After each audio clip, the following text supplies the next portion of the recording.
everyone in the second half.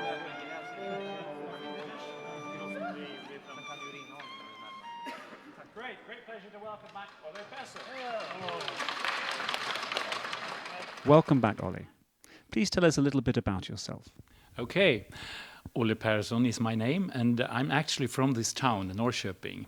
I grew up here, and I have been visiting the orchestra several times during the years, and I'm so happy to be back here and do Mahler now. Last time we worked together, we did the most extraordinary piece, the 8 Songs for a Mad King by Peter Maxwell Davies. And this is quite a different kind of composition. Perhaps you could tell us a little bit about Mahler's Kindertotenlieder.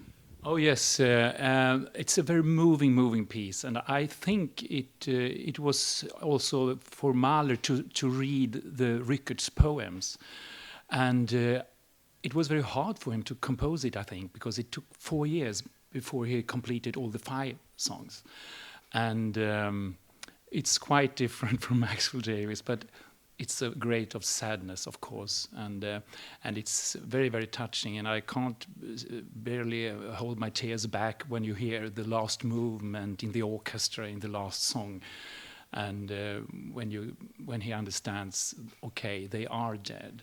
And in another song he says, maybe they are just out for a long walk over the hills.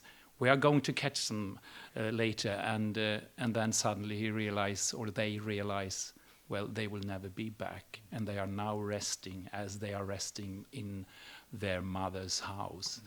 So you always do that as a human. You're trying to fool yourself when you have a hard time, and you're trying to just tell yourself, say to yourself, they are not dead. They are not dead.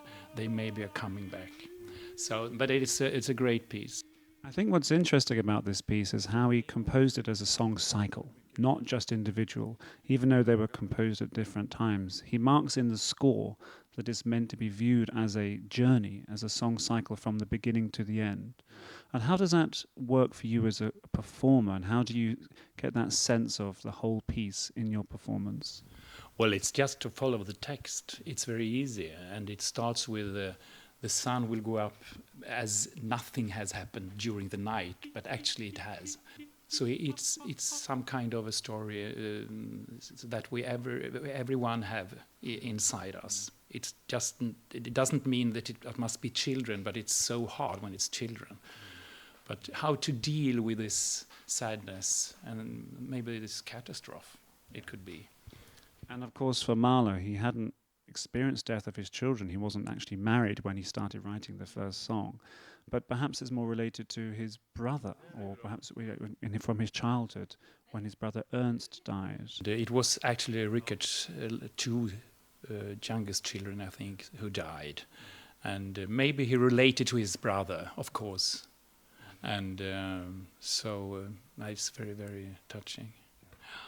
Great. Well, thank you very much, Olle Persson, and we're hugely looking forward to the performance, but we better go and rehearse it now. Yes, we have to.